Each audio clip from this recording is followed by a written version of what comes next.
terhormat kepada Bapak Kejurnas Pendidikan selaku Kepala SDN 1 Karangmulia, yang saya hormati Bapak Ibu Guru serta karyawan SDN 1 Karangmulia.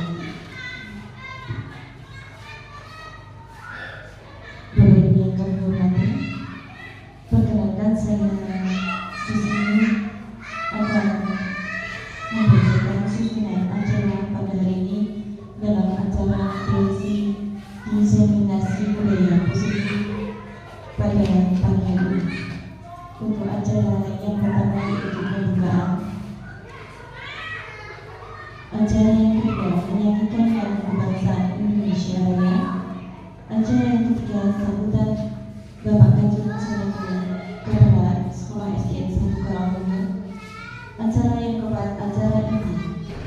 Acara yang kelima dan keenam penutup. Marilah acara pada pagi hari ini kita mulai bersama dengan bacaan umum kita. Ibu Syamali Rasulullah Al-Fatihah.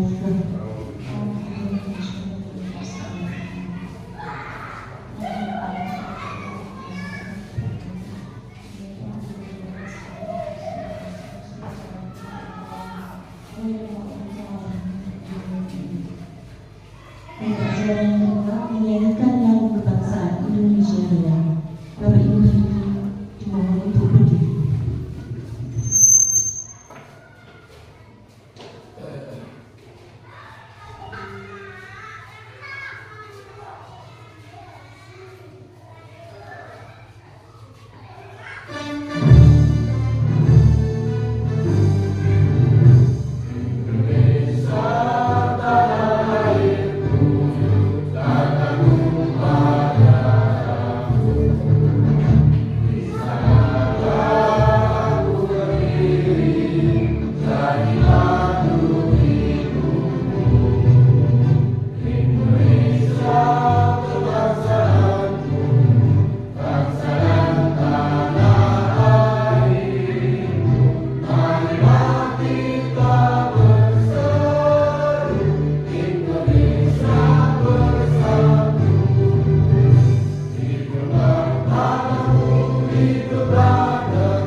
Acara selanjutnya sambutan kepala sekolah.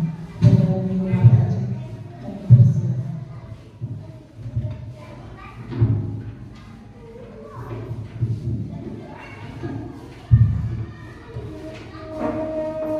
Bismillahirrahmanirrahim. Assalamualaikum warahmatullahi wabarakatuh. Bismillahirrahmanirrahim. Alhamdulillahirabbil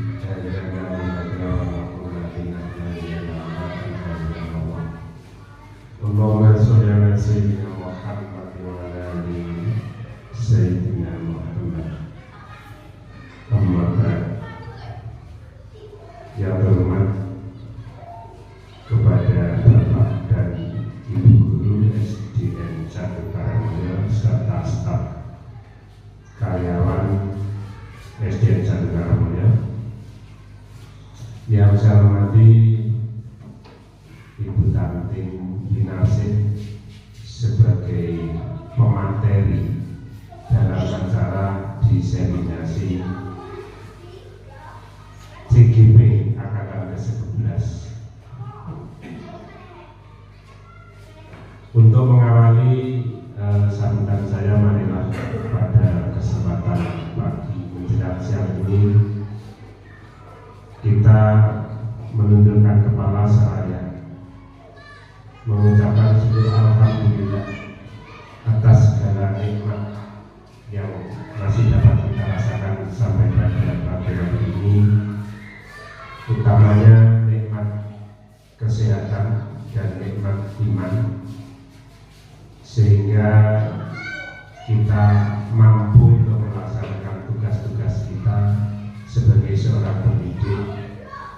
Mudah-mudahan tugas yang kita kerjakan ini menjadikan satu amaliyah, satu kebaikan untuk kita semuanya. Yang kedua, salawat serta salam semoga tetap tercurahkan kepada beliau Nabi besar Muhammad SAW yang insya Allah akan memberikan syafaat untuk kita semuanya di yaumul akhir. Bapak Ibu yang saya hormati, saya mengucapkan terima kasih yang pertama kepada Ibu Tantin yang sudah sekian puluh persen mengikuti calon guru penggerak yang pada saat ini agendanya adalah diseminasi, artinya penyampaian informasi, penyampaian ilmu kepada kita semua dari ilmu yang diperoleh oleh Bu Tantin dalam kegiatan CGP ini. Juga saya terima kasih kepada Bapak Ibu semuanya yang telah membantu berjalannya kegiatan ini. Tanpa bantuan Bapak Ibu, maka pelaksanaan kegiatan diseminasi ini tidak akan berjalan. Untuk selanjutnya perlu diketahui bahwa kita sebagai seorang pendidik tentu kita harus selalu mengembangkan diri untuk kemajuan. Yang pertama diri kita sendiri, yang kedua anak didik kita, yang ketiga untuk kemajuan pendidikan di Indonesia ini. Kita tidak bisa istilahnya jawa-jawane wis ngene ae, ya, tidak bisa, karena perkembangan zaman, perkembangan ilmu pengetahuan menuntut kepada kita bahwa kita harus selalu mengikuti, mau tidak mau kita harus mengikutinya, karena sistem yang dibangun pada saat ini eranya adalah era digital. Eranya adalah era digital. Jadi kita harus belajar. Mau tidak mau harus belajar. Karena kalau kita tidak mau belajar, kita nanti walaupun sebagai seorang pendidik ijazah lebih tinggi dari yang kita didik, maka kita akan kalah dalam hal apapun, ya. Padahal kita tidak boleh kalah dengan siapapun, terutama kepada anak didik, ya. Kita beruntung berada di lembaga SD, kita bekerja di sekolah dasar. Kalau kita bekerja di lingkungan sekolah lanjutan atas, ya, tentu ini menjadi berat untuk kita.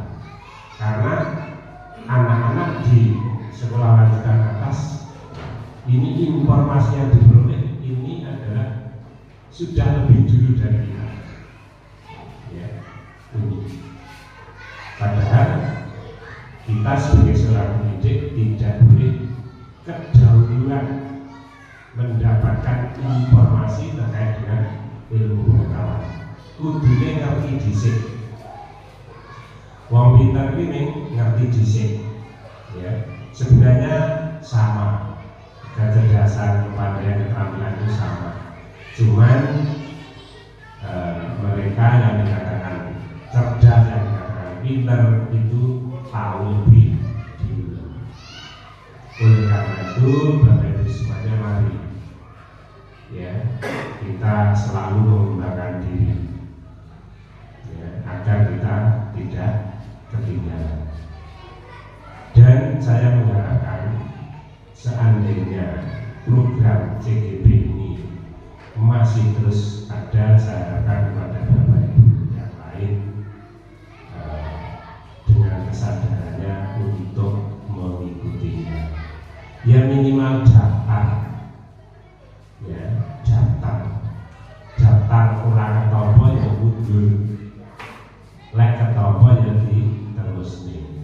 Ya, ini kepada Bapak Ibu yang masih muda, ya yang masih muda saya mengharapkan selalu untuk keikutsertaan program yang digalakan oleh pemerintah.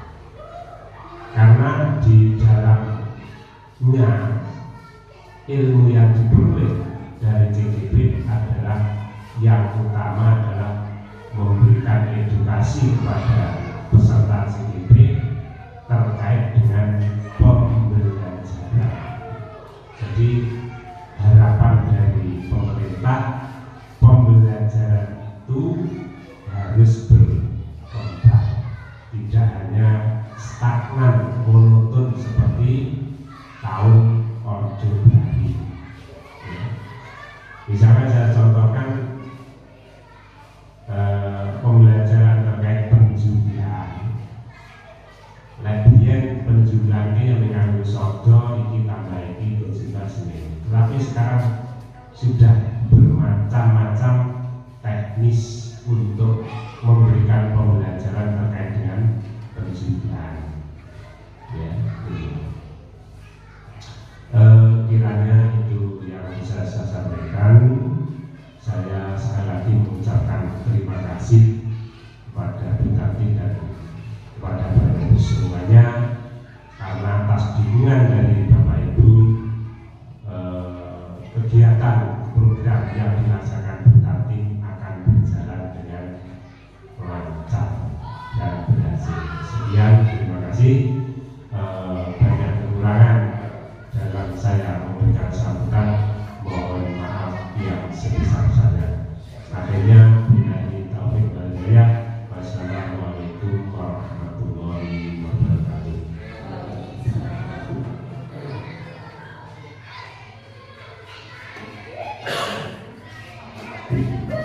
Terima kasih atas sambutan yang diberikan oleh beliau. Semoga harapan-harapannya bisa terwujud. Acara selanjutnya acara inti, yaitu yang akan dibawakan oleh Ibu Nanti, yaitu diseminasi budaya kepada Ibu Nasi. Kami persilakan.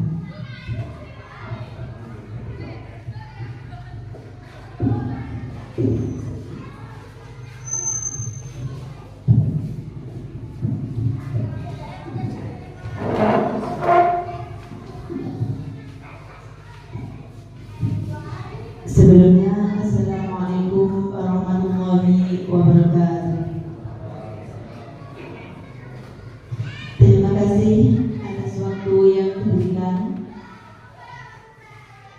Sebelumnya, yang terhormat kepada Bapak Kepala SD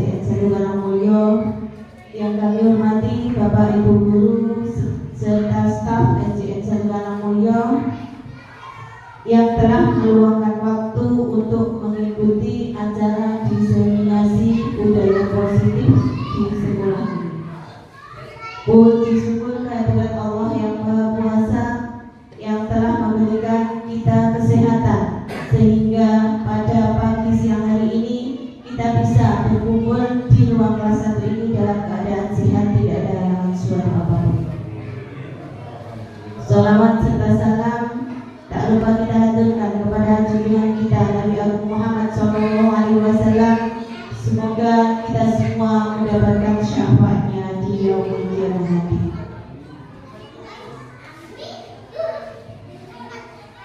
Kami ucapkan terima kasih kepada Bapak Ibu Guru serta Bapak Kepala Sekolah yang telah meluangkan waktunya dalam mengikuti kegiatan ini untuk memenuhi tugas saya sebagai CGB Angkatan 11 yang memiliki tugas yaitu mendiseminasikan budaya positif di sekolah. Jadi yang intinya tanpa bantuan Bapak Ibu semua tugas ini tidak bisa terselesaikan dengan baik.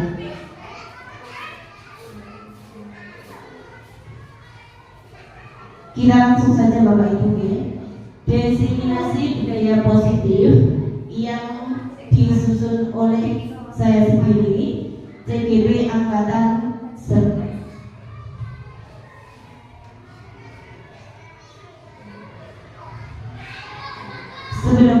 Sebelum kita mulai ke materi, apakah Bapak Ibu setuju bila yang pertama ada pertanyaan pemantiknya?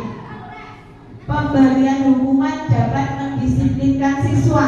Apakah Bapak Ibu guru setuju? Silakan sesuai dengan keyakinan kita masing-masing. Untuk soal yang pertama, pemberian hukuman dapat mendisiplinkan siswa. Apakah Bapak Ibu guru setuju? Boleh angkat tangan yang setuju. Setuju. Setuju.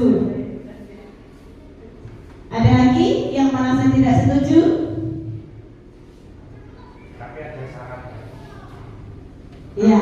Ada hukumannya yang membedakan dengan kalau hukuman zaman ini dengan sekarang. Oh ya Pak. Bisa. Tapi ada hukumannya diubah. Ya. Itu ada yang setuju dan ada yang tidak, serta itu tergantung hukuman sekarang dengan hukuman yang dulu itu berbeda. Terpakai. Nah, untuk yang kedua, pemberian hadiah meningkatkan prestasi siswa. Pripun? Setuju atau boten? Setuju. Tidak ada pendapat lain? Ada yang tidak setuju? Tidak ada. Yang ketiga, guru harus mampu memberikan solusi untuk setiap siswa yang bermasalah. Pripun, setuju napa boten? Setuju. Yang keempat, guru berperan sebagai teman bagi siswa. Iya, jadi guru itu sebagai teman, jangan sebagai ya pahlawan misalnya. Kita lanjut. Nah, apa itu budaya positif? Budaya positif itu perwujudan dari nilai-nilai atau keyakinan universal yang diterapkan di sekolah. Nah, Bapak Ibu coba, adakah nilai-nilai atau yang bisa kita contohkan kepada anak didik kita? Misalnya contoh budaya positif di sekolah.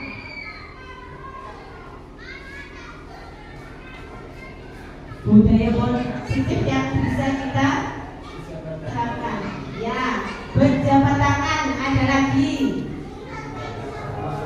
ya, mengucapkan salam, ya, itu yang bisa kita terapkan di sekolah. Kita lanjut. Nah, konsep-konsep inti untuk mencapai budaya positif. Yang pertama, disiplin positif. Yang kedua, motivasi perilaku manusia. Yang ketiga, keyakinan kelas atau sekolah. Yang keempat, kebutuhan dasar manusia. Yang kelima, posisi kontrol seorang guru. Yang keenam, segitiga restitusi. Kita lanjut. Perbedaan paradigma teori kontrol menurut Dr. William Glasser. Yang pertama, ilusi guru mengontrol murid. Yang kedua, ilusi bahwa semua penguatan positif, efektif, dan bermanfaat. Yang ketiga, ilusi bahwa kritik dan membuat orang merasa bersalah dapat menguatkan karakter. Yang keempat, ilusi bahwa orang dewasa memiliki hak untuk memaksa.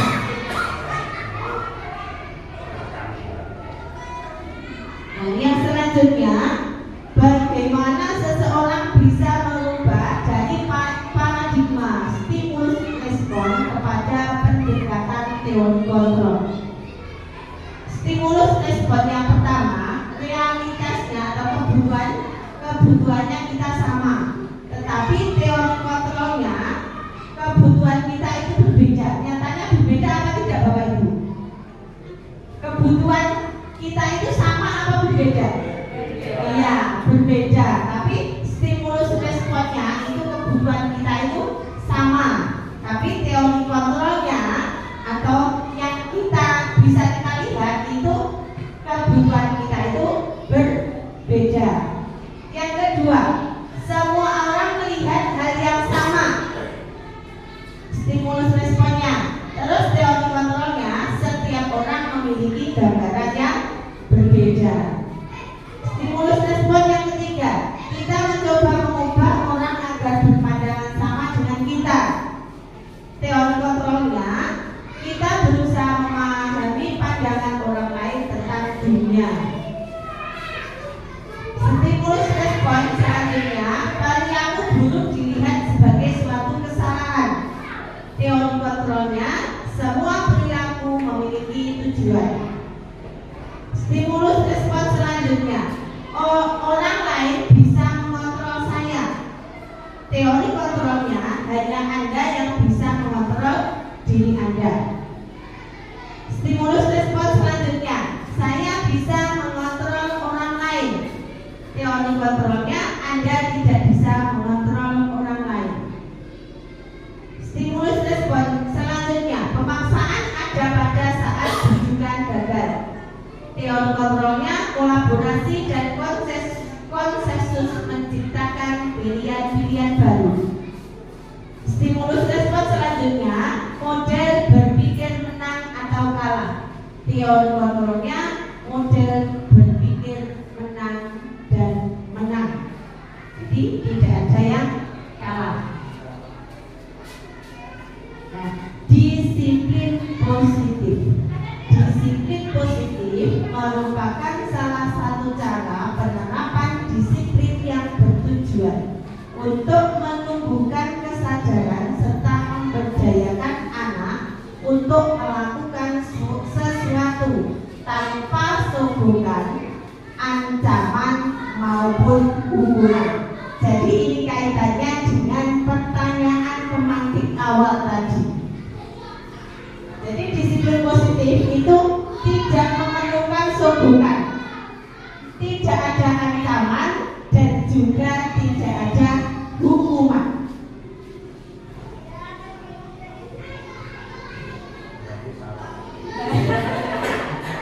Ya, betul salah bahkan cuma pemahamannya kita masih belum ke situ.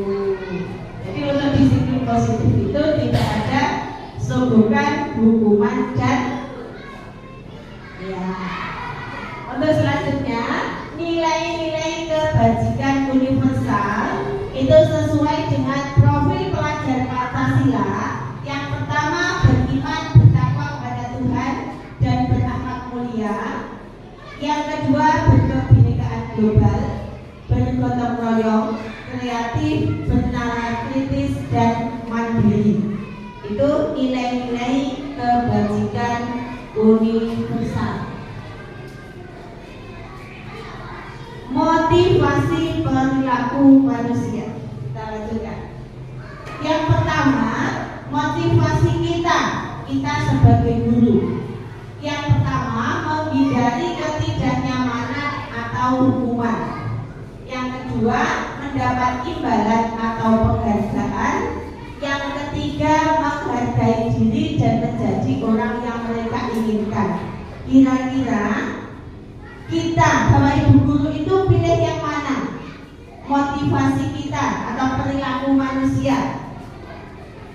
Kita itu menghindari ketidaknyamanan atau hukuman, atau mendapatkan imbalan dan penghargaan, atau menghargai diri dan menjadi orang yang mereka inginkan. Menurut penjenengan, ini bebas memilih. Ya, menghindari ketidaknyamanan atau hukuman. Ada Bapak Ibu guru yang lain? Pilihannya ke nomor berapa? 1, 2, 3.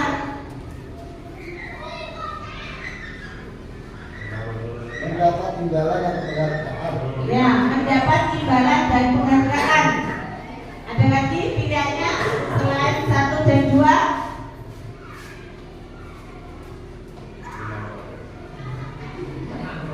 Ya. Maaf tadi Ya. diteruskan. Ya, Bapak. Itu ada kata hukuman itu apakah pas ya? Hukuman itu kan sama halnya dengan sanksi. Apakah tidak saja sanksi saja sudah enak gitu? Maksudnya terkait ya istilah untuk memberikan sanksi pada anak didik kita yang mungkin seperti itulah. Iya. Masalah.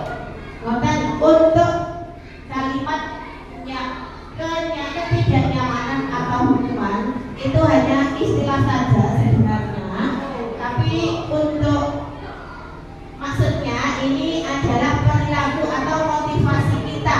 Sebagian besar memang Bapak Ibu guru semuanya itu kita itu menghindari ketidaknyamanan dan hukuman.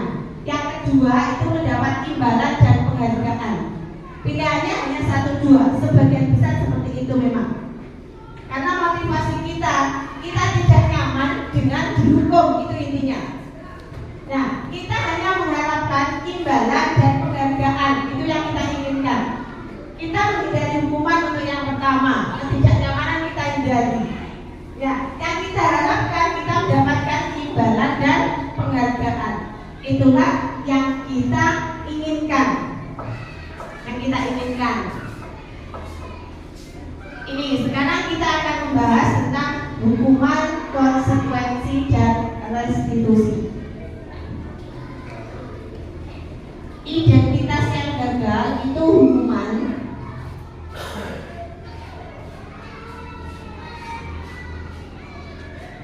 Sesuatu yang menyakitkan harus terjadi, itu hukuman.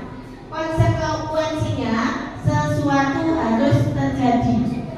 Terus restitusinya, restitusi merupakan pilihan. Untuk hukumannya tidak nyaman untuk murid, anak untuk jangka waktu yang panjang. Terus konsekuensinya tidak nyaman untuk murid untuk jangka waktu pendek. Restitusi menguatkan untuk murid atau anak dalam waktu yang panjang. Antara hukuman, konsekuensi, dan restitusi ini nanti bisa kita pelajari sambil berjalan. Kita lanjutkan ya. Untuk selanjutnya, berdasarkan bagan tadi di atas, berikut adalah penjelasan tentang hukuman, konsekuensi, dan restitusi. Hukuman tidak terencana bersifat satu arah, bisa berupa hukuman fisik, psikis, atau kata-kata kasar. Contohnya Bapak Ibu, kalau hukuman itu tidak terencana, sangat itu juga. Misalnya ada anak yang melanggar, tidak memakai topi waktu upacara, langsung ditindaklanjuti, dihukum misalnya, kamu kenapa kok tidak memakai topi? Nah, itu kan tidak terencana, satu arah kita tujukan kepada murid. Untuk yang kedua, konsekuensi bersifat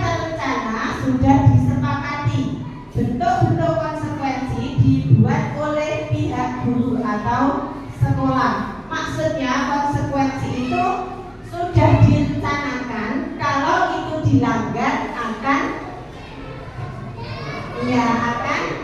mendapatkan konsekuensi. Yang ketiga, restitusi adalah proses menciptakan kondisi bagi murid untuk memperbaiki kesalahan mereka sehingga mereka bisa kembali pada kelompok mereka dengan karakter yang kuat. Jadi kita bisa menggunakan restitusi untuk menyelesaikan permasalahan yang ada di sekolah.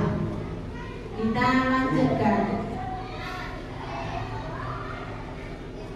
Konsekuensi atau hukuman, contohnya seperti ini: mencatat 50 kali di dalam buku kalimat "saya akan selalu mengerjakan PR" karena tidak mengerjakan PR.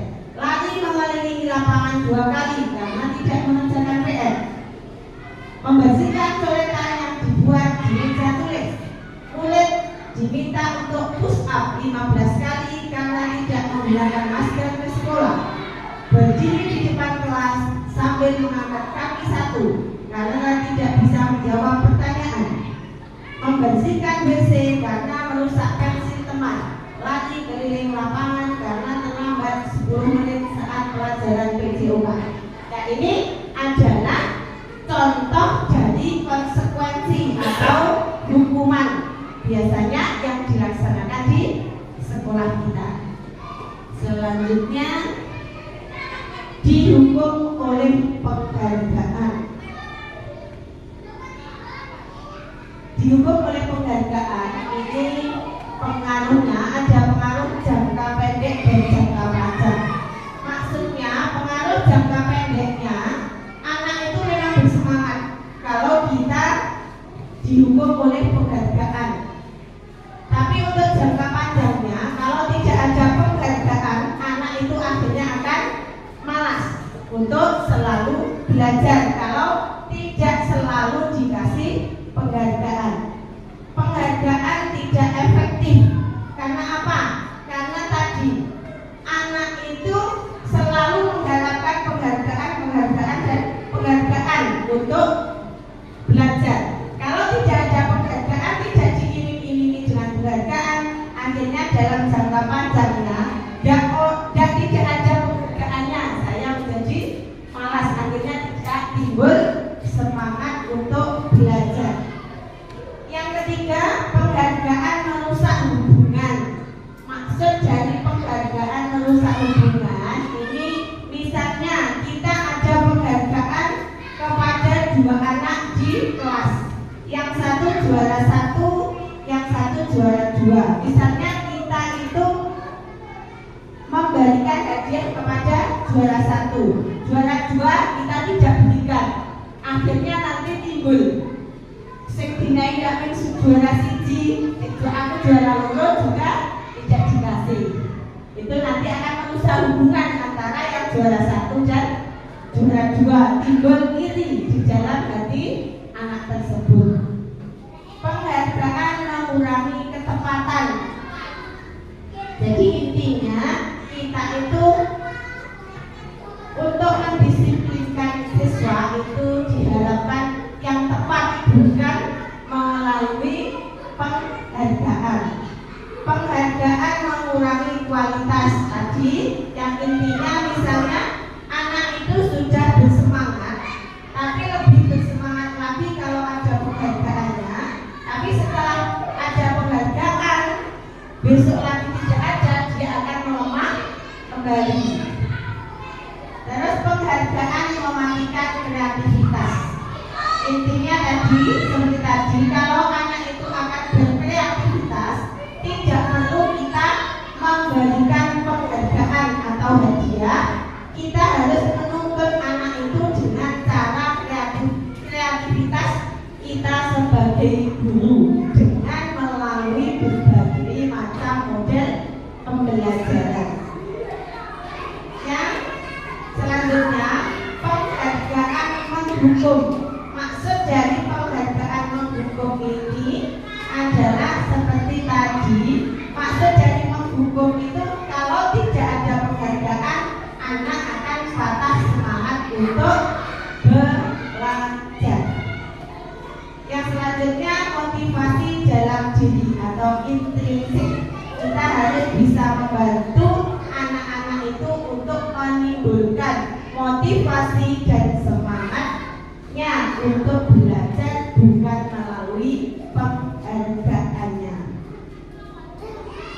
Lanjutkan.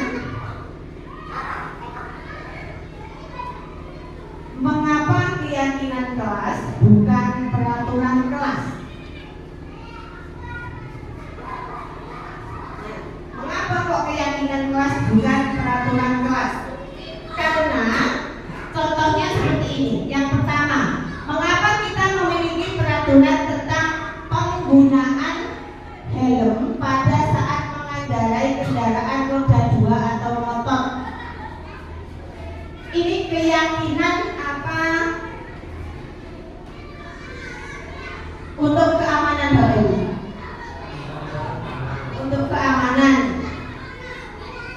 Tapi apakah kita yakin bahwa kita memakai helm itu akan aman?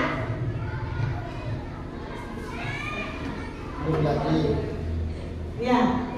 Jadi yang pertama itu bisa juga keyakinan dan juga keamanan. Kalau kita tidak yakin, pasti kita tidak akan memakai helm.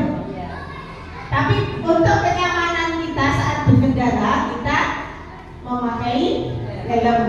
Jadi keyakinan dan juga demi keamanan. Yang kedua, mengapa kita memiliki peraturan tentang penggunaan masker dan mencuci tangan setiap saat? Ini keyakinan apa keamanan apa kebersihan? Kebersihan. Apakah bukan keyakinan kita? Keyakinan. Jadi ini juga merupakan keyakinan. Keyakinan kita memakai masker agar terhindar dari penyakit atau kuman, sehingga kita yakin kita memakai masker.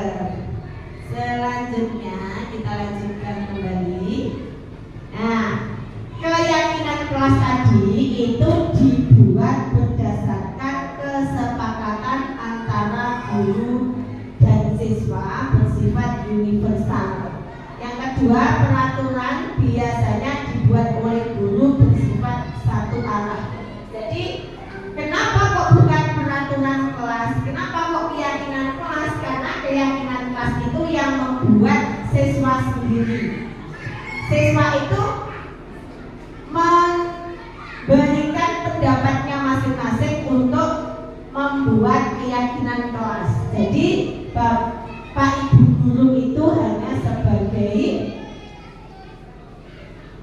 fasilitator saja. Yang membuat keyakinan kelas itu siswa sendiri. Semuanya bisa menyampaikan pendapatnya. Tapi kalau peraturan kelas biasanya sing gawe gurune dan harus dilaksanakan oleh siswa. Nah, prosedurnya pembentukan keyakinan kelas itu harus mempersiapkan warga sekolah, siswa untuk mencurahkan ide tentang peraturan yang akan disepakati. Jadi semua warga sekolah atau semua siswa mencurahkan ide tentang peraturan yang disepakati.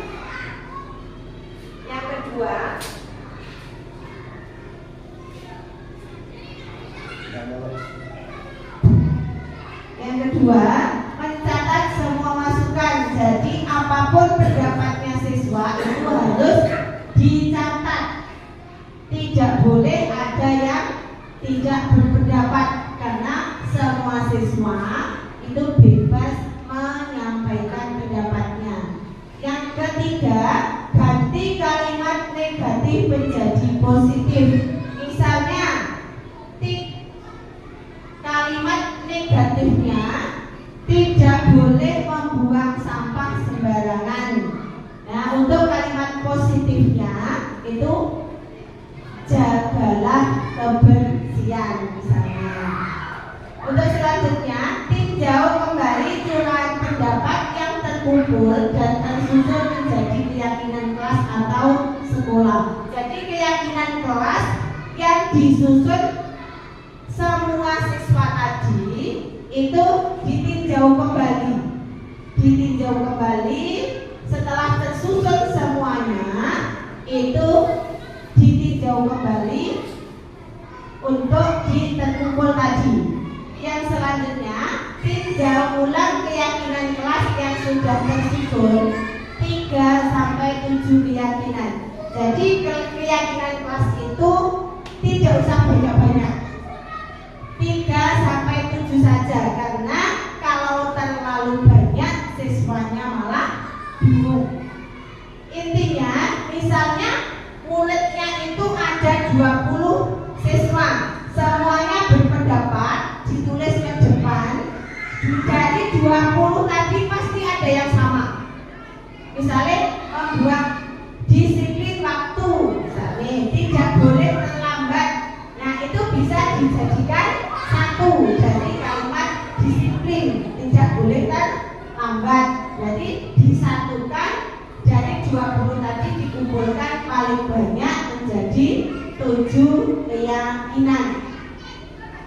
Meninjau dan menyetujui dengan menandatanganinya agar keyakinan kelas itu bisa kita laksanakan dan kita penuh keyakinan. Setelah jadi menjadi 7 keyakinan tadi, selanjutnya untuk ditandatangani agar keyakinan kelas itu bisa dilaksanakan dan disetujui. Setelah disetujui, ditandatangani. Selanjutnya ditempel di dinding kelas.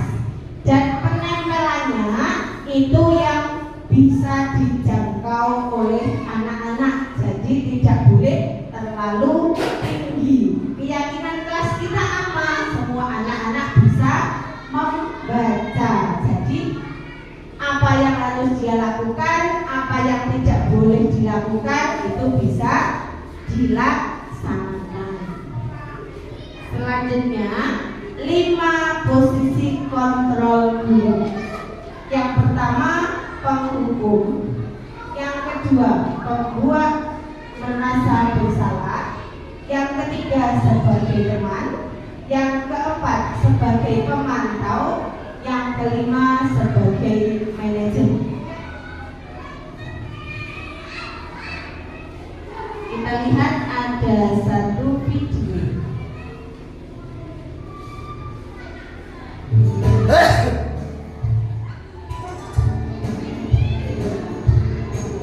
Pagi anak-anak, silakan PR yang kemarin ibu berikan diletakkan di meja.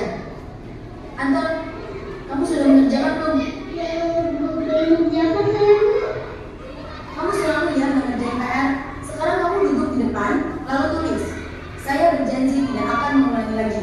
Saya berjanji akan berusaha menjadi murid yang rajin belajar sampai pelajaran saya selesai.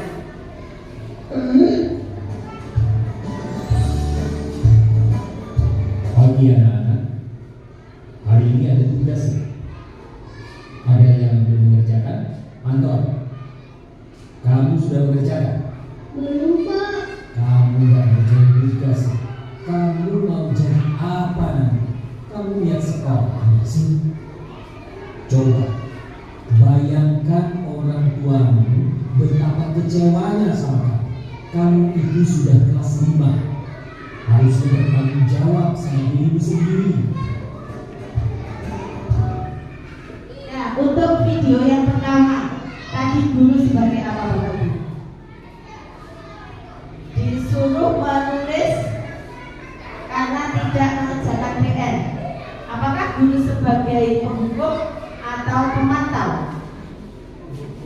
Penghukum. Ya, untuk video yang pertama guru sebagai penghukum. Untuk video yang kedua, guru itu sebagai apa? Yang tadi tidak. Ya, guru sebagai pemantau. Kita lanjutkan. Maaf, saya terlambat. Ya udah, nanti jangan diulangi lagi ya. Kalau kamu rajin, ibu senang lihatnya. Ya, lain kali itu ya maksudnya. Tas dulu dong. Kita kan teman. Wah, jadi ketakutan sekali. Apa ya? Untuk video yang ketiga, ini guru sebagai apa Bapak Ibu? Sebagai temannya. Selanjutnya, Kamu kok nggak pakai baju olahraga?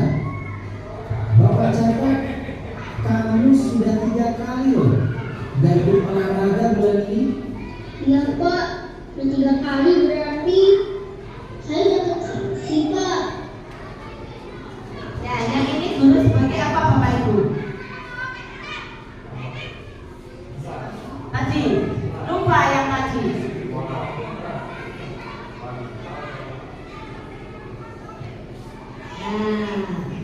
Pembuat merasa bersalah atau sebagai pemantau. Pemantau videonya kedua.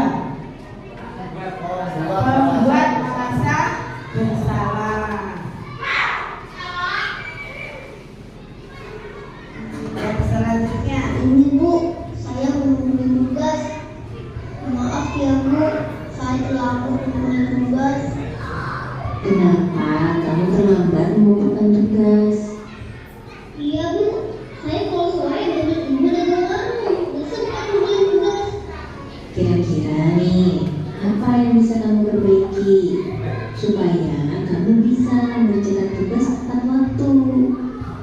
Coba, kapan biasanya kamu membantu ibu jualan? Setiap kadang sampai di malam Bu. Bagaimana kalau kamu membuat jadwal? Kapan kamu akan mengerjakan tugas? Oh gitu ya Bu, saya coba deh Bu, terima kasih Bu. untuk video yang terakhir itu guru sebagai manajer, ya manajernya anak-anak. Kita lanjutkan kembali.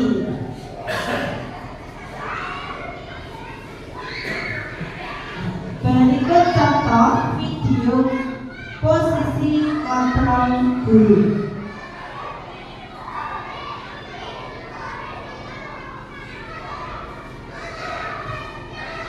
Collaboration is key for team success. With ClickUp, you can easily manage your team's tasks and timeline.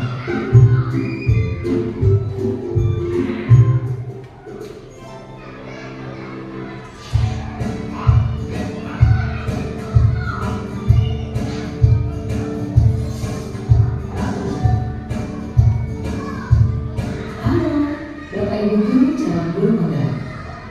Video ini akan menampilkan 5 adegan interaksi guru dan murid. Silakan menonton dan merefleksikannya.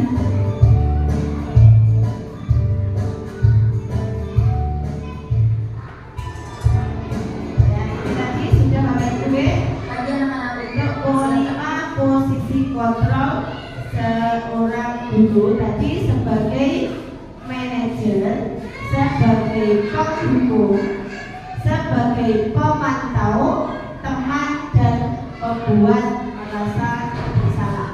Yang selanjutnya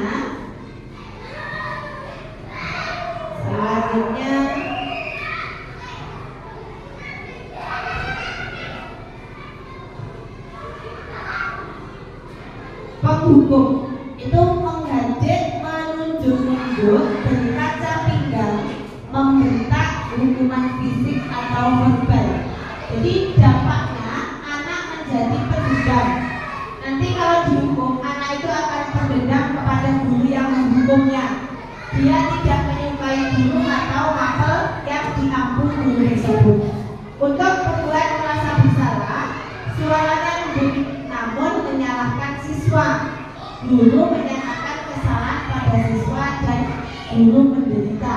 Dampaknya membuat siswa merasa bersalah, rendah diri dan menarik diri.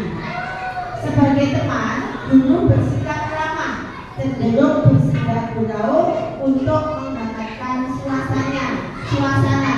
Dampaknya murid bergantung pada satu orang.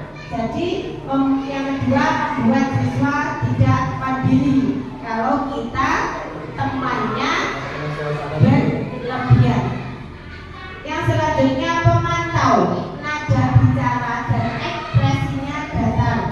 Identitas berhasil, pemantau tetap memantau saat siswa dibawa saksi. Dampaknya menghitung hadiah atau hukuman yang diberi tanpa melihat nilai kebajikan. Tidak sepenuhnya mandiri. Yang selanjutnya manajer, suaranya netral, tercipta identitas positif atau berhasil, mengajukan pertanyaan bermakna, membantu siswa memecahkan masalah. Dampaknya murid menjadi mandiri, pede memecahkan masalahnya sendiri. berdiri. Kita lanjutkan kebutuhan dasar manusia. Kebutuhan dasar manusia yang pertama bertahan hidup. Yang kedua kasih sayang dan rasa diterima. Yang ketiga penguasaan. Yang keempat kebebasan. Yang kelima kesenangan. Jadi kebutuhan dasar manusia itu ada 5. Nah contohnya ini, aku senang main kejaran dengan ibu guru, seru. Ini termasuk dalam kategori apa Bapak Ibu? Bertahan hidup, kasih sayang dan rasa diterima, penguasaan, kebebasan atau kesenangan. Termasuk dalam kesenangan. Aku senang main kejaran. Yang kedua, ibu kejar aku karena ibu guru sayang aku. Ini juga termasuk apa? Kasih sayang. Aku hebat kan, bisa bikin ibu guru kejar aku. Ini termasuk apa? Dalam ya, aku hebat. Berarti penguasaan. Ya, penguasaan karena dia merasa hebat. Yang selanjutnya contohnya, aku bosan belajar mewarnai terus di dalam kelas. Jadi ini perlu kebebasan anak tersebut. Kita lanjutkan dunia berkualitas. Dunia berkualitas. Sekarang ada lagi pertanyaannya. Siapakah orang-orang yang paling penting dalam hidup Anda? Yang pertama, keluarga. Yang kedua, nilai-nilai kebajikan apa yang terpenting dalam hidup Anda? Nilai kebajikan apa?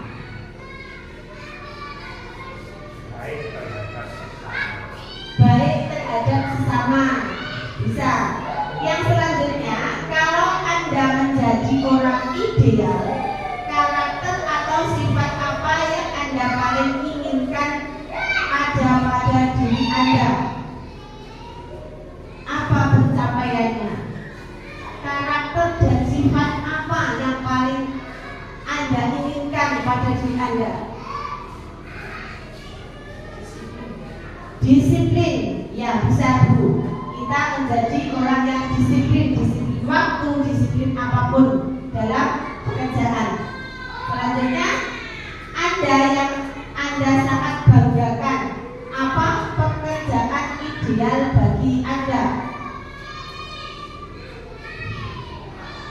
Kita pekerjaannya sebagai guru, ya. Ceritakan bagian perjalanan hidup Anda di mana Anda merasa itulah titik puncak hidup Anda. Apa yang paling bermakna dalam hidup Anda? Kalau yang paling bermakna itu kita sebagai guru. Berarti kita bisa apa Bapak Ibu?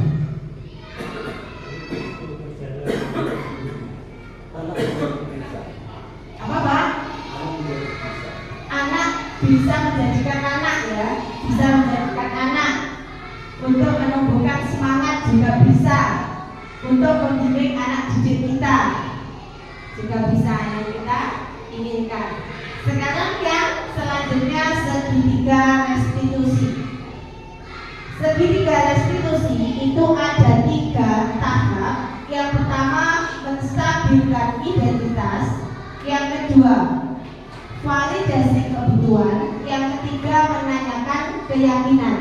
Untuk menstabilkan identitas, setiap orang pasti pernah melakukan kesalahan. Kamu bukan satu-satunya yang pernah melakukan ini. Itu untuk menstabilkan identitas. Yang kedua, validasi kebutuhan. Kamu tentu punya alasan mengapa melakukan itu? Yang kedua, adakah cara yang lebih efektif untuk mendapatkan apa yang kamu butuhkan? Untuk menanyakan keyakinan, nilai-nilai apa yang telah kita sepakati, kesepakatan kelas tadi. Selanjutnya, kamu ingin menjadi orang yang seperti apa? Itu menanyakan keyakinan kepada siswa. Selanjutnya ada video.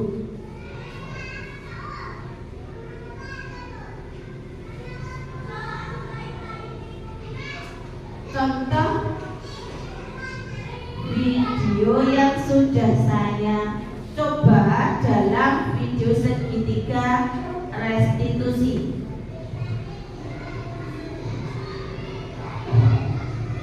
Nah, tadi dapat tawaran dari kelas, katanya kamu harus mendengar ya sama dia. Kenapa?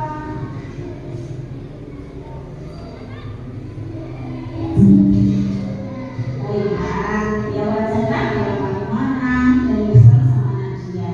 Kalau ibu ada di posisi kamu, ibu pun akan melakukan hal yang sama. Lalu apa yang kamu lakukan terhadap Nadia? Oh gitu, pasti kamu berbuat seperti itu aja rasanya kan?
Untuk pemenuhan tugas di TGB Angkatan 11. Selanjutnya ini yang kita harapkan. Terima kasih. Nah, terima kasih. Jadi untuk pemaparan saya pada pagi siang hari ini tentang budaya positif, semoga bisa membawa kita menjadi lebih baik lagi, bisa memajukan sekolah kita, semoga bisa mewujudkan visi sekolah kita menjadi sekolah yang lebih baik, sekolah yang kita impi-impikan. Terima kasih atas waktunya. Akhirnya, wassalamualaikum warahmatullahi wabarakatuh.